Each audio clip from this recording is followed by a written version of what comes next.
ವ್ಯಾಪಾರಿಗಳ ಆತಂಕವನ್ನ ದೂರ ಮಾಡುವಂತಹ ಹಿನ್ನೆಲೆಯಲ್ಲಿ ಈಗ ವಾಣಿಜ್ಯ ತೆರಿಗೆ ಇಲಾಖೆ ಒಂದು ಸಭೆಯನ್ನ ಕೂಡ ನಡೆಸ್ತಾ ಇದೆ. ಈ ಸಭೆಯಲ್ಲಿ ಯಾವ ರೀತಿಯಾಗಿ ಜಿಎಸ್ಟಿ ನಿಯಮ ಇದೆ ಮತ್ತು ಹೇಗೆ ಪಾಲನೆ ಮಾಡಬೇಕು, ಇದರ ಅನುಕೂಲ ಏನು, ಎಲ್ಲದರ ವಿವರವನ್ನು ಕೋರಮಂಗಲದ ವಾಣಿಜ್ಯ ತೆರಿಗೆ ಇಲಾಖೆ ಕಚೇರಿಯಲ್ಲಿ ಸಭೆ ನಡೆಸೋ ಮೂಲಕವಾಗಿ ತಿಳುವಳಿಕೆ ಕೊಡುವ ಕೆಲಸ ನಡೀತಾ ಇದೆ. ಕಾರ್ಯಾಗಾರದಲ್ಲಿ ನೂರಾರು ವ್ಯಾಪಾರಸ್ಥರು ಸಹ ಭಾಗಿಯಾಗಿದ್ದಾರೆ. ವ್ಯಾಪಾರಸ್ಥರಿಗೆ ಜಿಎಸ್ಟಿ ಕುರಿತಂತಹ ಮಾಹಿತಿಯನ್ನ ಹಂಚಿಕೊಳ್ತಾ ಇದ್ದಾರೆ. ಜಿಎಸ್ಟಿ ಬಗ್ಗೆ ಜನ ಆತಂಕಕ್ಕೆ ಒಳಗಾಗ್ತಾ ಇದ್ದಾರೆ. ಮುಂದಿನ ದಿನಗಳಲ್ಲಿ ನೋಟಿಸ್ಗಳು ಬರ್ತಾ ಇದ್ರೆ ನಮಗೆ ಈ UPI ಬೇಡವೇ ಬೇಡ ಅನ್ನುವಂತಹ ಮನಸ್ಥಿತಿಗೂ ಕೂಡ ಬಂದಿದ್ದಾರೆ. ಕೇವಲ ಕ್ಯಾಶಿಗೆ ಮೊರೆ ಹೋಗ್ತಿದ್ದಾರೆ. ಇದೆಲ್ಲವನ್ನ ಗಮನಿಸಿರುವಂತಹ ವಾಣಿಜ್ಯ ತೆರಿಗೆ ಇಲಾಖೆ ಕೋರಮಂಗಲದ ಕಚೇರಿಯಲ್ಲಿ ಇವತ್ತು ಒಂದು ಕಾರ್ಯಾಗಾರವನ್ನು ಆರಂಭ ಮಾಡಿತು. ಇದರಲ್ಲಿ ಹಲವಾರು ವ್ಯಾಪಾರಸ್ಥರು ಕೂಡ ಭಾಗಿಯಾಗಿದ್ದಾರೆ.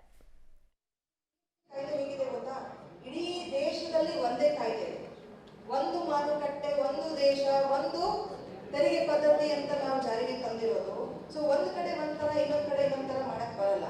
ಮತ್ತೆ ಈಗ ರಾಜ್ಯವ್ಯಾಪಿ ಆಗಿರೋದು ಇಡೀ ದೇಶದಲ್ಲೂ ಕೂಡ ಹರಡ್ತಾ ಇದೆ ನಿಧಾನಕ್ಕೆ.